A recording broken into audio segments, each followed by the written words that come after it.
We are on. We are recording. We come to we're in the 22nd chapter of Luke, starting at verse 39. This is a lesson, this is one of those lessons where you look at it and you say, there's no way that I can adequately explain what's going on here. It is so far beyond human experience that we have to just take what it says and wonder and realize that we're not ever, at least in this life, ever going to fully understand what's happening here. It starts with the end of the upper room, the Lord's Supper, the last Passover, and it comes down to verse 39,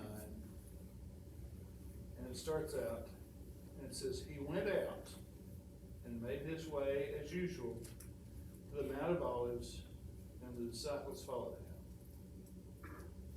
Okay. When he reached the place, he told them, pray that you may not enter into temptation.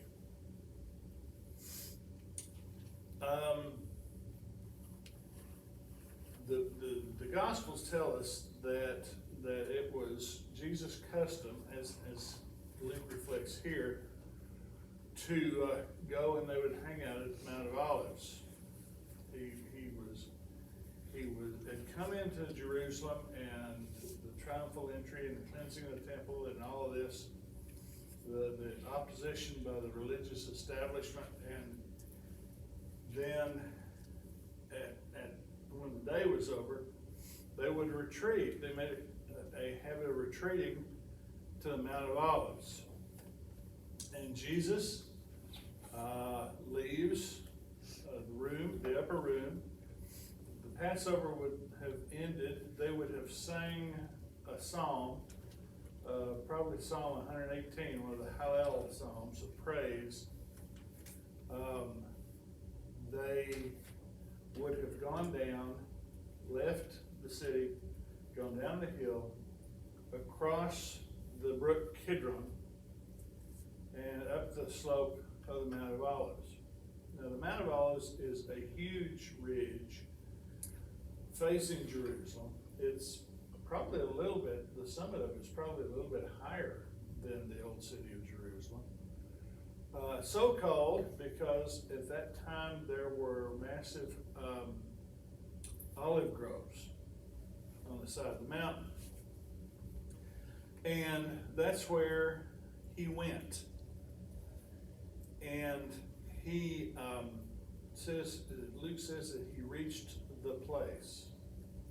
Well, the place is identified by the other Gospels as a place called Gethsemane. And that is a Greek version of the Aramaic Gadsit. I can't even read my own handwriting. It means oil press. Or an oil press. You had these olive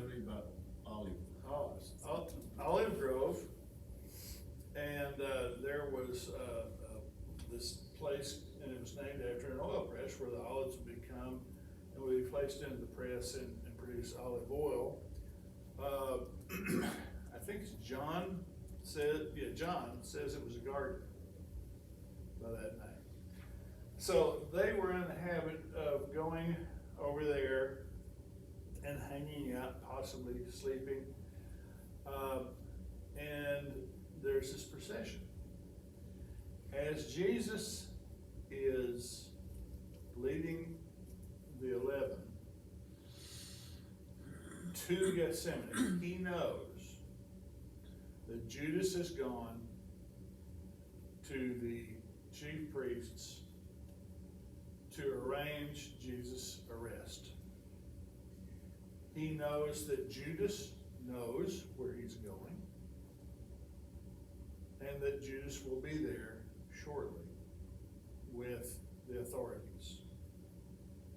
I think it's, I gotta throw this in because it just kind of struck me that, if you look at the upper room, you know, he said Jesus, basically identified Judas and told him, you know, go do what you're gonna do. Judas leaves the room. And it just struck me, that was after Jesus washed his disciples' feet. And we look at Jesus washing his disciples' feet, and we always focus on Peter because Peter's the one that objected and everything like that. But there were 11 others there, and one of them was Judas, and it has always kind of struck me, my Lord washed the feet of his betrayer. Now, if he can do that, where do I get off becoming so indignant when people don't treat me the way that I feel like I ought to be treated? So that has all happened. And he is gone to Gethsemane. And they arrive there, and he tells his disciples, you need to pray that you may not enter into temptation, because he knows what's coming. And he knows that in the things that are going to happen in the next few hours, that the disciples are going to be tested. He told Peter, he said, Satan has desired to have you so that he might sift you like wheat. Well, that you in that verse is plural. So he knows that what is going to happen is going to be the disciples' trial. And we'll see what happened there. But he comes to this point. The cross, the trial, the cross, the betrayal, everything like that, he's staring it in the face. And this is the time, perhaps more than any other place in the Gospels, that we come to something that theologians call the hypostatic union. Now, the first time I ever heard the phrase the hypostatic union, it sounded to me like part of a truck chassis. But it's actually a theological phrase. And it is used by theologians to refer to the union of the divine nature and human nature in one person, that Jesus Christ. Like no other person that's ever lived. How do you spell that, Jen?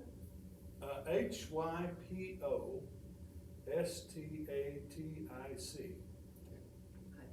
Hypostatic union. See, doesn't it sound like a truck chassis?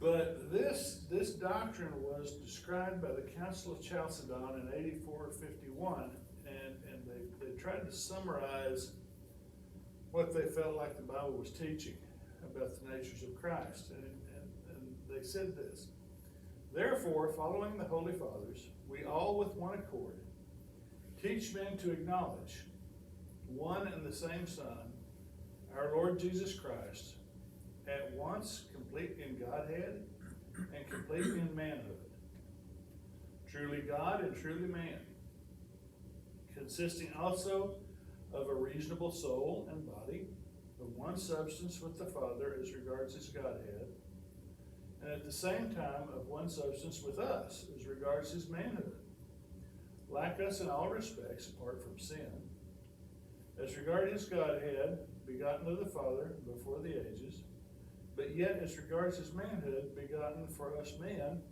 and for our salvation of Mary, the Virgin. One and the same Christ, Son, Lord, only begotten, recognized in two natures, without confusion, without change, without division, without separation. The distinction of natures being in no way annulled by the union, but rather the characteristics of each nature being preserved and coming together to form one person and substance, not as parted or separated into two persons, but one and the same Son, and only begotten God the Word. So you know, it took them a while to come up with that. Yes. It had to be distilled. But here his humanity is prominent. Because he says after he told his disciples to pray, then verse 41 says, he withdrew from them about a stone's throw, knelt down and began to pray. Father, if you're willing, take this cup away from me. However, not my will, but yours be done. The other Gospels flesh this out. Matthew, Mark especially. They said that as he knelt down and began to pray, and this is something else too. You know, what was the normal stature in Judaism for prayer? Standing. Luke says he knelt down. Matthew and Mark indicate that he prostrated himself on the ground. They say that he began to be sorrowful. A word which indicates intense mental pain. He began to be deeply disturbed. And that means uncomfortable or heavy of mind. Mark throws in a word that my translation gives as horrified.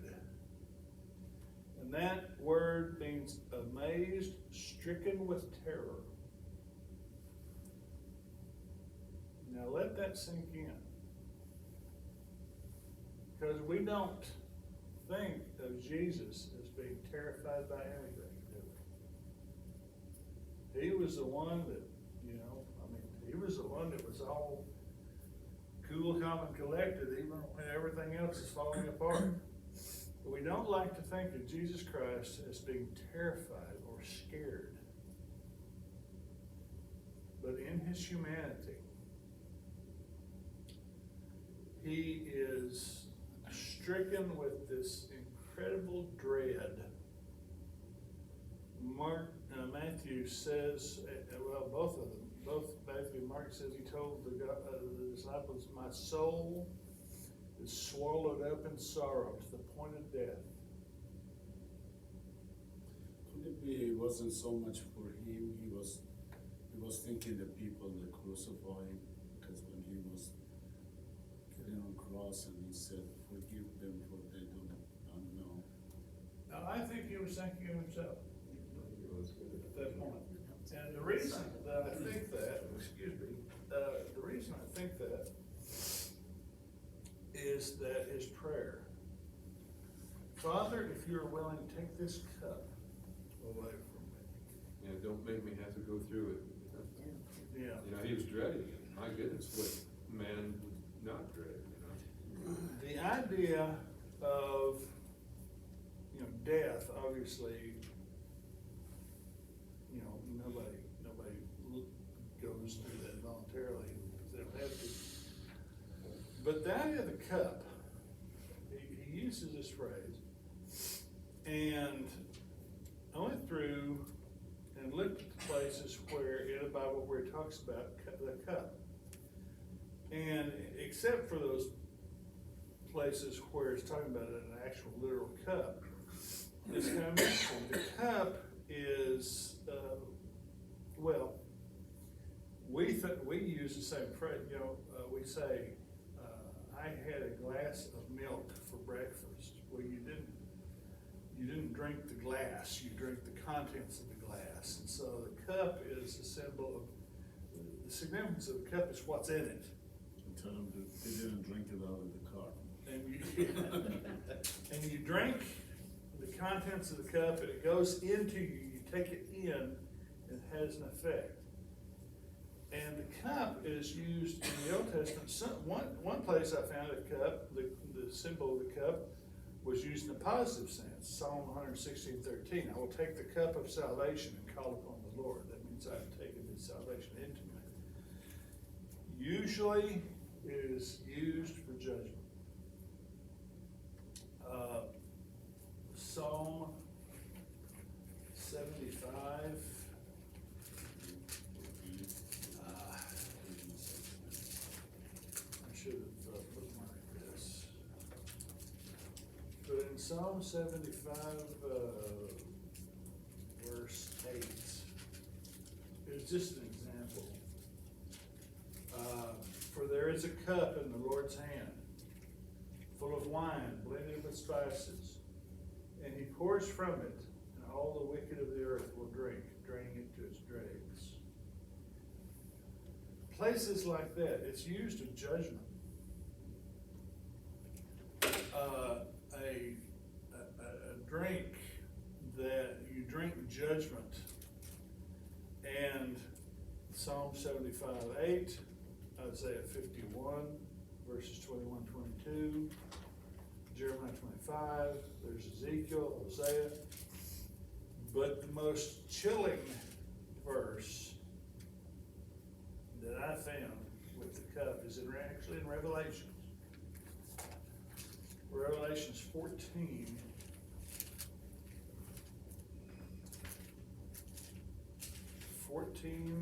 Verse 9 and 10. And a third angel followed them and spoke with a loud voice, if anyone worships the beast and the image and receives a mark on his forehead or on his hand, he will also drink the wine of God's wrath, which is mixed full of strength in the cup of his anger.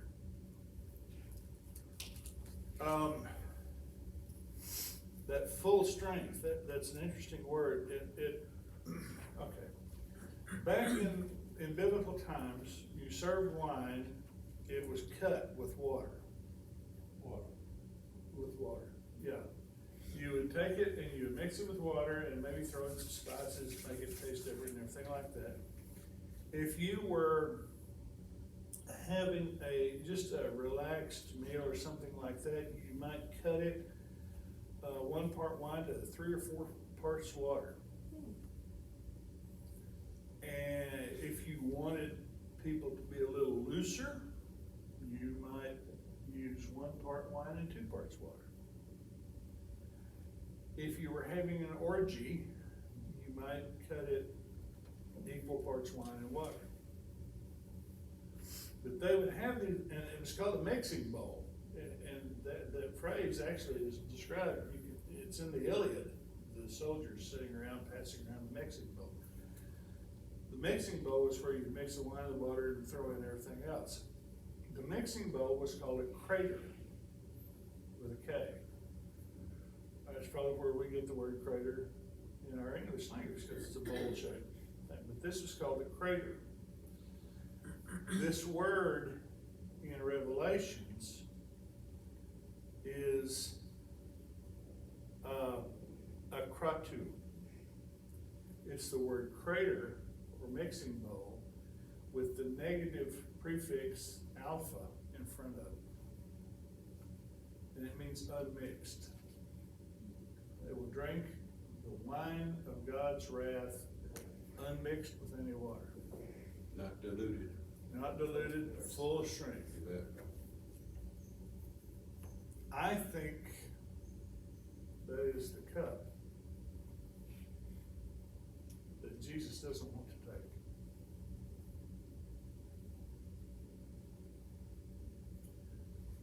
It's not that he's afraid of death per se, because he knows who he is. I think what his soul is recoiling from in the garden is the prospect of being made sin.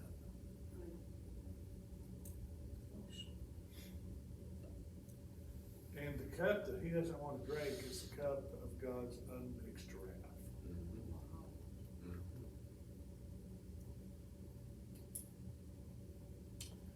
And he says, if there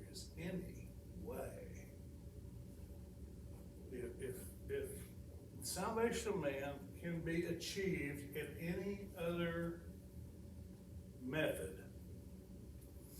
then let's do that. Let's not do this. But you're in charge. If it's gotta be this way, so be it. I will do it. And the other gospels say that he does this 3 times. He comes, he prays and he comes back to check on his disciples. Because he knows what's coming and he knows what they're gonna go through. And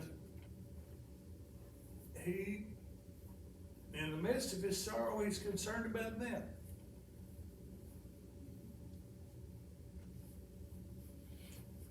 But he goes 3 times and asks the same thing. God's answer is obviously no. And so he says, then, let's see. Then an angel from heaven appeared to him, strengthened him. Being in anguish, he prayed more fervently, and the sweat became like drops of blood falling to the ground. Anguish is agony. And this is called the agony in the gospel. The word in the Greek is sometimes used as two athletes straining against each other with all their might in a contest. And it's a description of what he was going through. The idea of his sweat becoming like drops of blood, I've heard people say that you can be in such agony that your capillaries will start leaking, and you could actually physically possible to sweat blood. I don't know, Luke uses the word, his sweat became as it were drops, so he may just be using a comparison, but the word drops of blood, thromboi, where we get thrombosis, it could mean large drops of blood, it could even mean blood clots. He was sweating so in this agony that if you were there to hear it, you could hear it and it would sound like drops of blood hitting the ground. I can only sit and watch this scene. I cannot completely understand what he was going through. Because nothing I have ever had or nothing I ever do or experience would even comes close to this. This is one of those where you walk up on the scene and you realize you're on holy ground and you just kind of want to step back.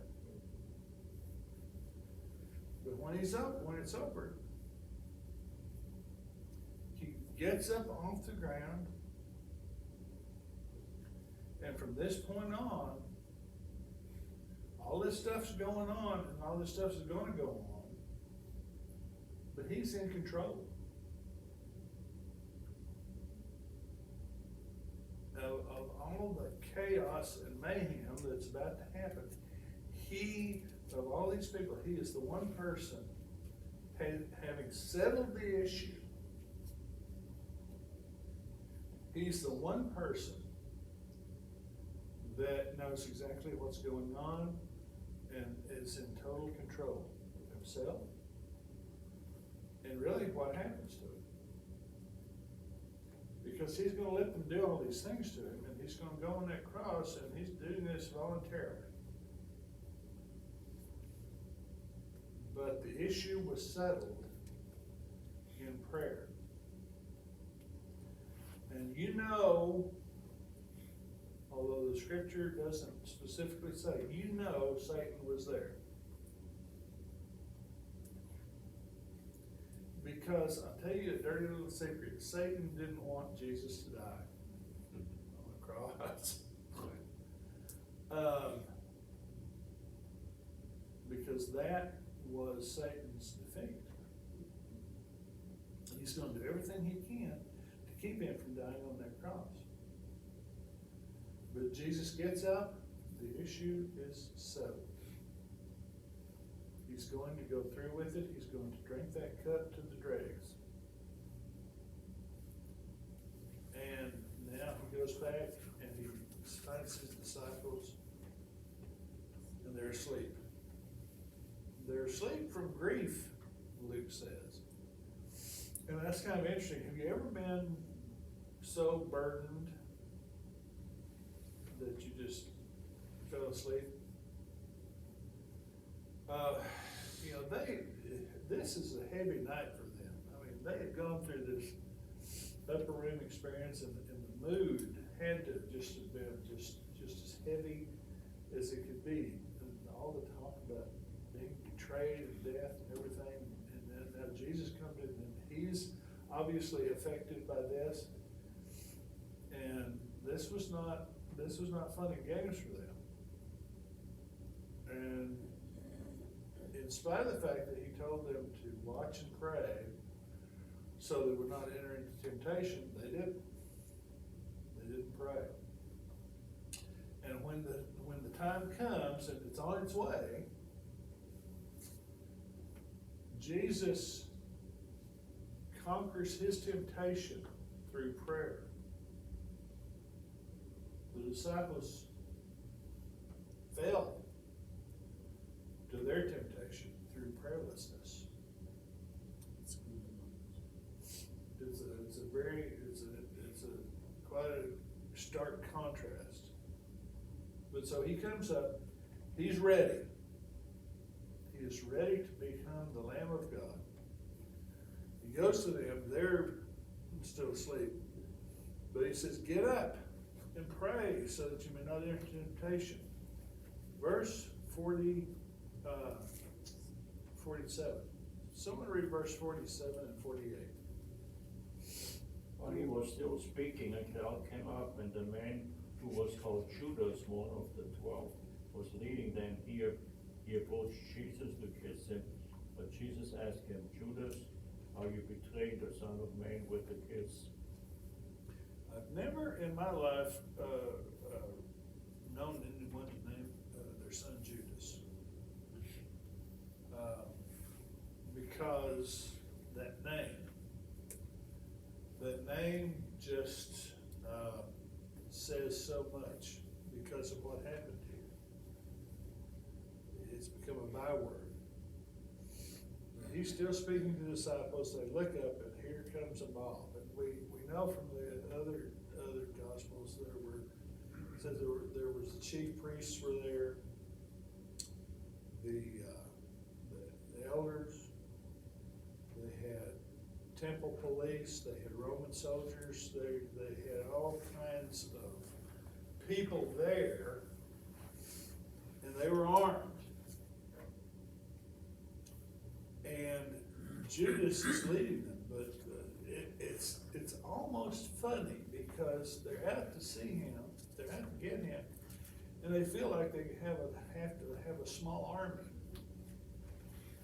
to do it. Why? Because frankly, he scares them. He scares them. This guy can do all sorts of things. He can heal people, he can raise a dead person, he can just all manner of things. What could he do if we make him mad? And so we better get all of our guys together, bring swords, bring clubs, all that sort of stuff. They're going to take him, and they're expecting a fight. Joe, when I was in Israel and we saw the Mount of Olives, our guide said that, of course, this is Passover time, and Mount of Olives was considered like a camping ground. So there were a lot of people there, and there were a lot of people there that was supporting Jesus as well. And that was one reason why there were so many guards Yeah. to arrest Jesus. Yeah, they're expecting resistance. What they don't really know is that there's not gonna be any resistance because Jesus, nobody takes Jesus' life away from him. He gives it. And they didn't know that because they didn't know him, they didn't understand him. But Judas comes up to him and he said, Judas, are you betraying the Son of Man with a kiss? The other Gospels says this says came Jesus to kiss him. This was not a normal respectful kiss. This was a men kiss. This was the type of kiss that somebody would give a close friend. It was not just a peck on the cheek and leave, but it was an embrace. Judas using the universal sign of friendship to single out the one that they're supposed to get. And Jesus just says, Judas, you're betraying the Son of Man with a kiss? It was just ironic. Now, John says something else. John gives details that are not in the others. And John says at this point, Jesus addresses the crowd. And he says, who are you looking for? And they said, Jesus of Nazareth. And Jesus says, I am he. And when he said that, they drew back and fell to the ground. You can imagine the crowd. And something happens and the front ranks recoil and they just start tripping over each other and it just all of it. Why did they do that? Well, if you look at the text, the word he is in italics.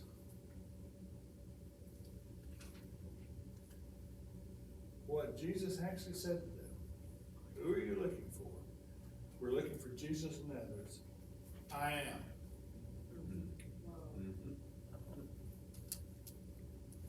Okay. You see? Why did he do that? And why is this in John's gospel? Because John is making the point that, again, Jesus is in control. They think he's going to be the prisoner. They think they're going to make him his prisoner. They think he's their victim. Jesus is running this.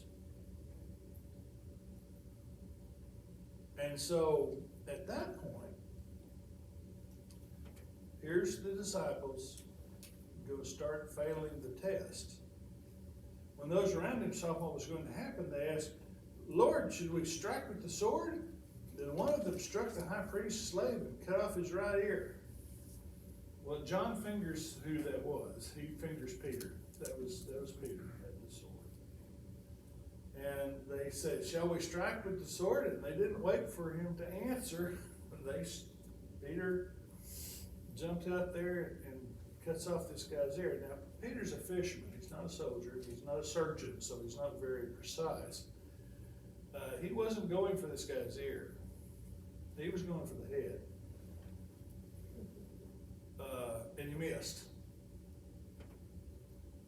And Jesus said, no more of this. And touching the ear, he healed him.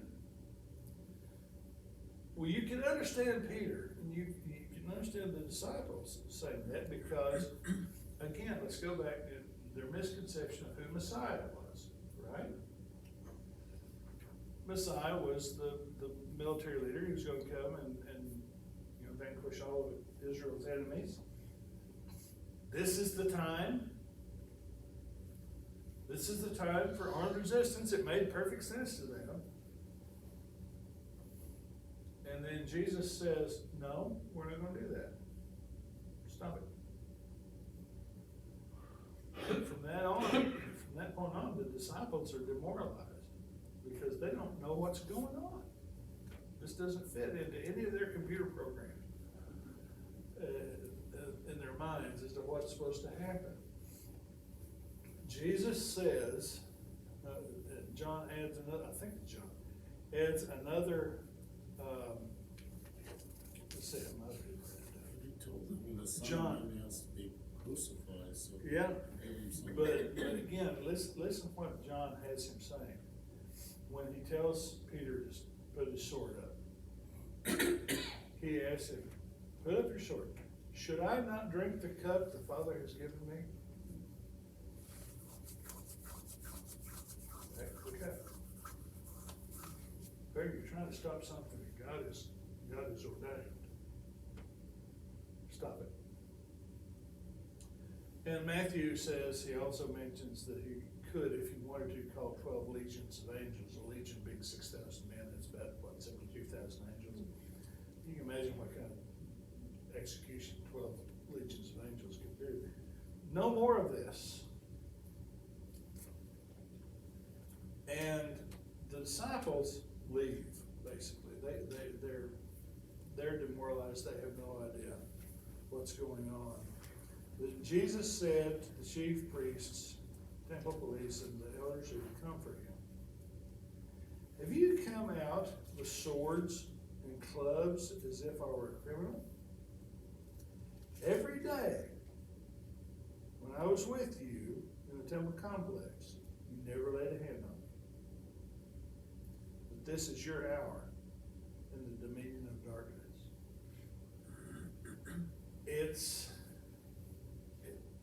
And I don't think he's taunting them, but it almost seems like a taunt at this point.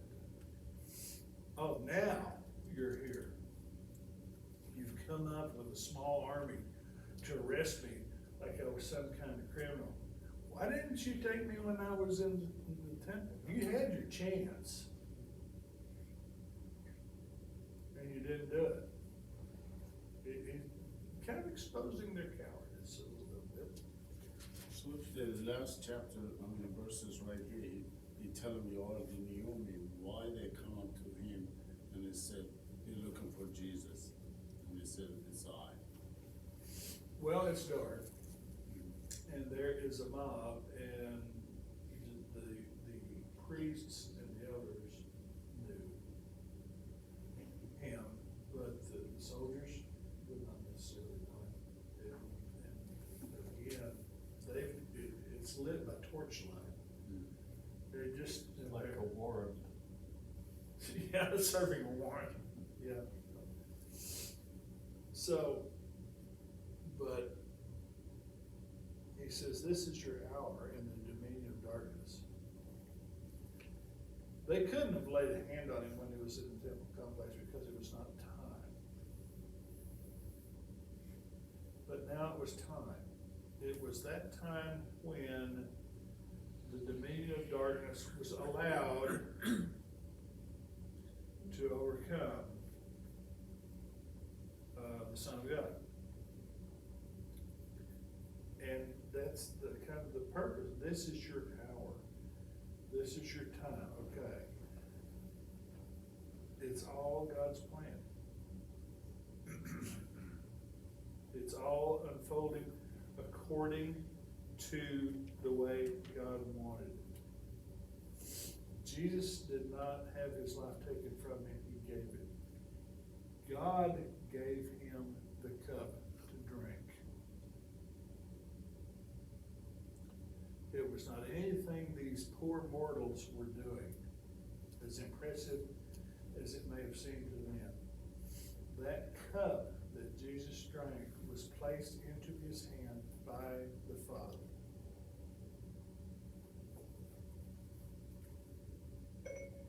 And this is why, I mean, you go through what's about to happen. Jesus is completely in control, again, as I said, because this plan was in place before the human race was ever created. And now it's happening. And he's calm, he's collected himself, doing it. And why is he doing it? He's doing it for us.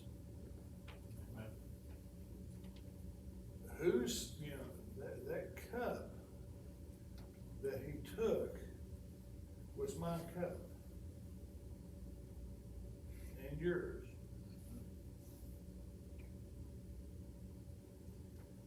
But he took it. And that's something that we don't do a lot of analysis. We talk about the crucifixion and things like that. It's easy to talk about how horrendous the things were that they did to him, but the deeper spiritual sufferings that he endured on the cross are something that we could only guess at, we could only hint at. But it was that made the prospect of the cross so horrible to him. But because he took that cup, we can take now the cup which Paul calls the cup of blessing. When we take the Lord's Supper and remember his blood that he shed. Because he took that cup, we can take our cup in remembrance. We have the right to do this. So this is Gethsemane, and it's Unimaginable. it is an unimaginable scene. All we can do is stand and watch and wonder as this decision was made, and now he is on the road to the cross, and nothing is going to stop it. Nothing is going to get in his way. He is going to do this, but then after the cross, nothing is going to stop his resurrection. The plan of God is unfolding as it was determined. Just as the plan of God in history now is unfolding according to his determination. He will not be stopped. No one and nothing can stop him. That's all I've got to say about. What I find interesting is he told the disciples when they drag you in front of the courts, don't worry what to say, but I will let the Holy Spirit in you work in you, answer the question. Right. And Hollywood is still looking for the cup. Hollywood is still, oh yeah, Hollywood is still looking for it. Yeah. Joe, you said earlier that Satan didn't want him to die, Right. and I can kind of understand that. Could you explain that a little more, maybe as to why? Well, because if Jesus Christ did not die, Yeah.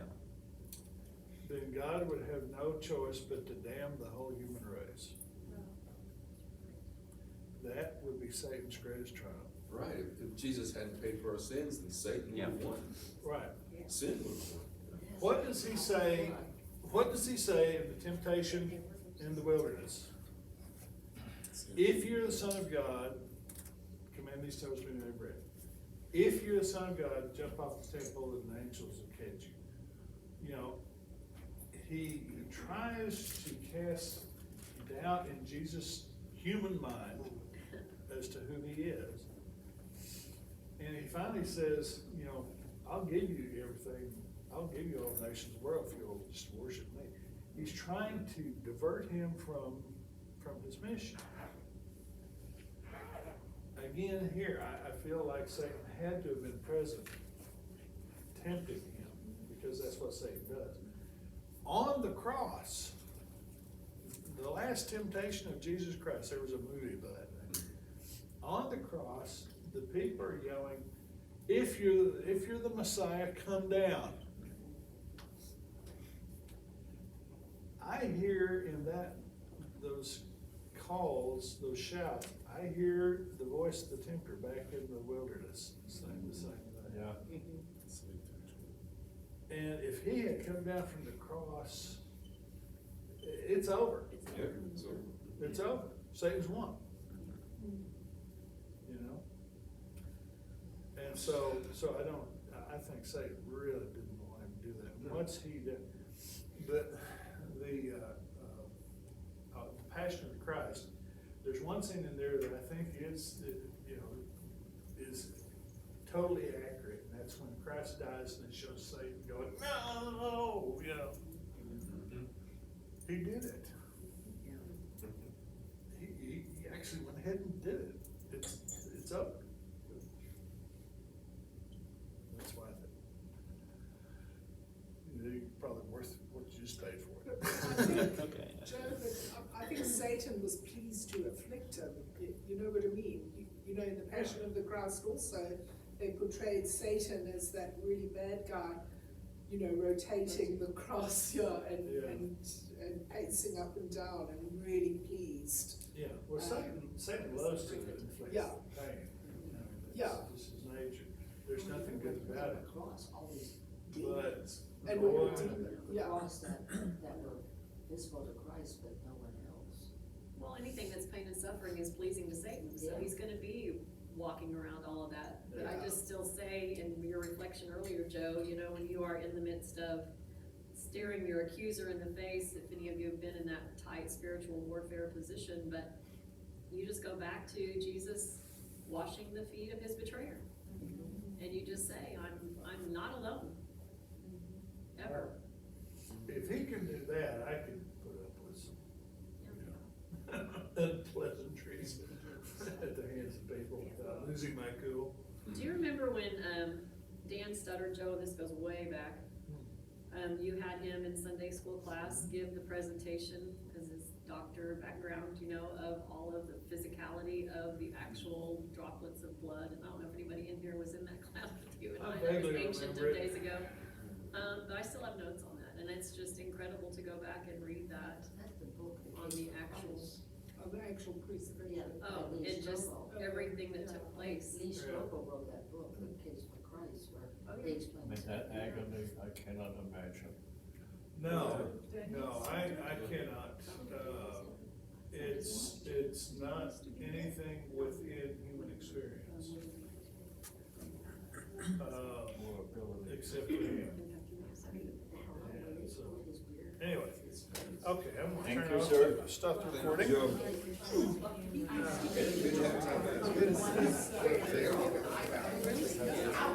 Good.